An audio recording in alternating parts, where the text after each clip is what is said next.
Naniniwala ba kayo sa himala?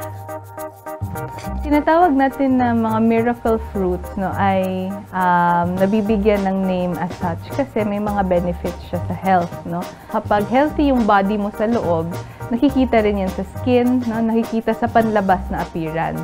Kaya pag ganyan, tinatawag siyang miracle fruit. Walang mambabash. Dahil ayon sa marami, ang miracle fruit na calabash nakakapagpababa raw ng BP at nakapagpapagaling daw ng sakit. Nung nag-start na silang uminom nito ay umayos yung kanilang BP at pag nagpapa-blood chem sila ay okay naman yung resulta.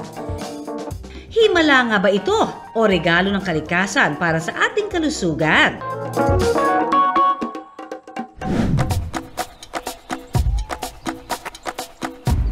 Hitik sa bunga all year round. Hindi lang yan himala dahil hitik din daw ang prutas na ito sa benepisyo.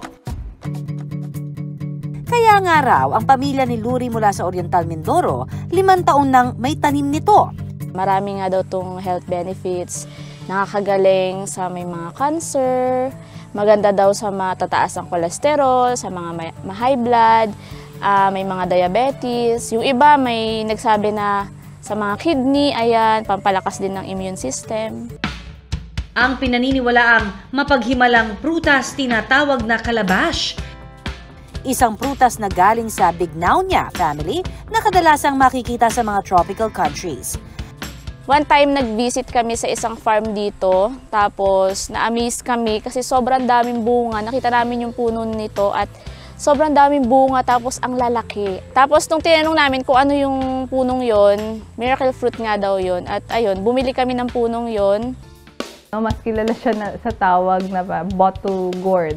Pag niluluto siya actually, binoboil na walang salt, it can provide actually dietary fiber, vitamin C, and other minerals tulad ng calcium.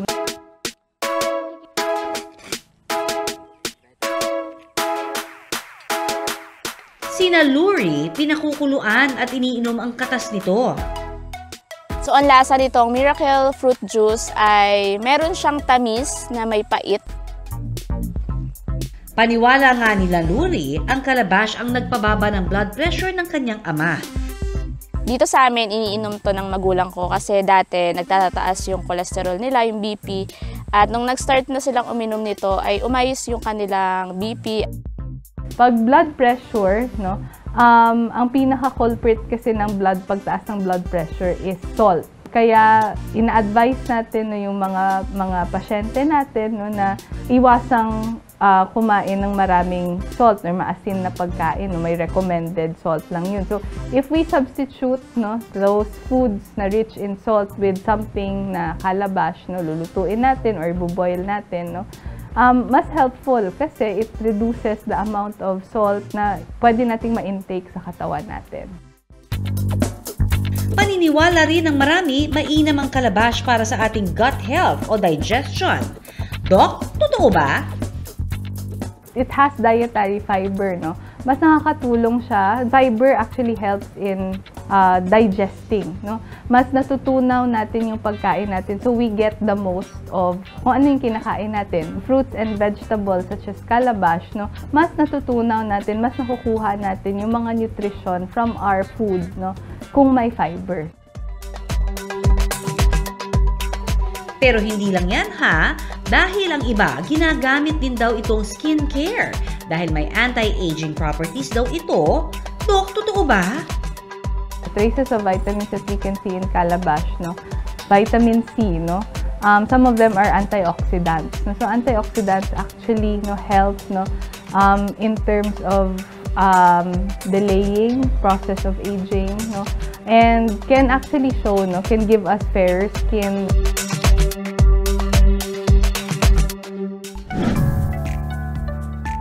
Ang mga prutas sa bakuran hindi lang basta panghain sa mesa dahil ang iba may dalang benepisyo sa kalusugan. Basta tandaan, anumang susubukan, siguraduhing ligtas at ugaliing ikonsulta.